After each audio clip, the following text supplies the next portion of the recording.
Presented by Manti Music.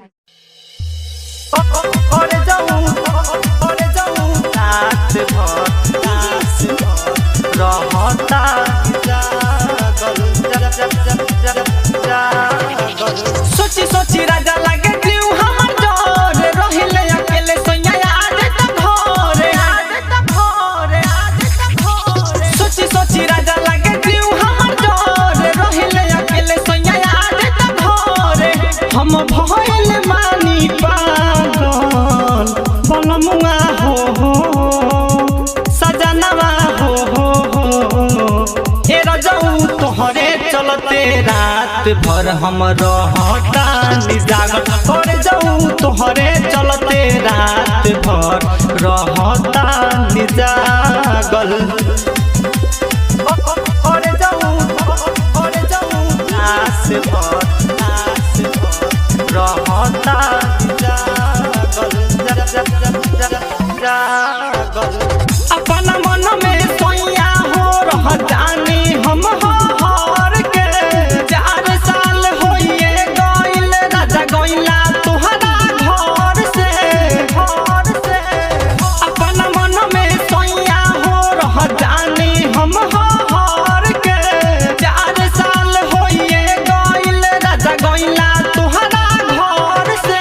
Lakshman देवरवा खुश रहे घर सोनू सरगम मजित रहे बाझल बनमुआ हो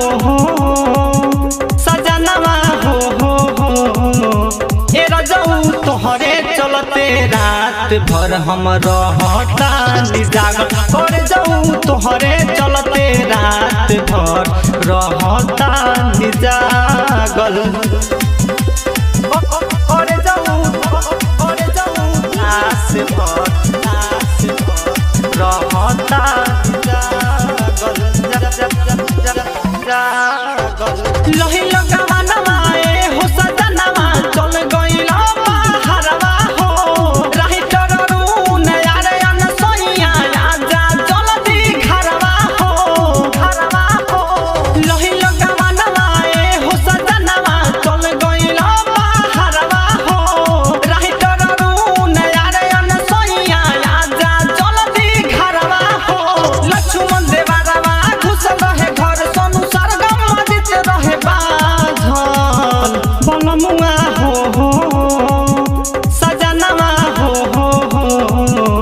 ए रजऊ तोहरे चलते रात भर हम रहतानी जागल कर जाऊं तोहरे चलते रात भर रहतानी जागल सोची सोची राजा लागे क्यों हमर जोर रहिले अकेले सोया आज तक भोरे हम भइल मानी पागल बनमुआ हो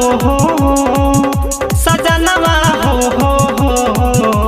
ए रजऊ तोहरे चलते रात भर हम रहतानी जागल कर जाऊं तोहरे चल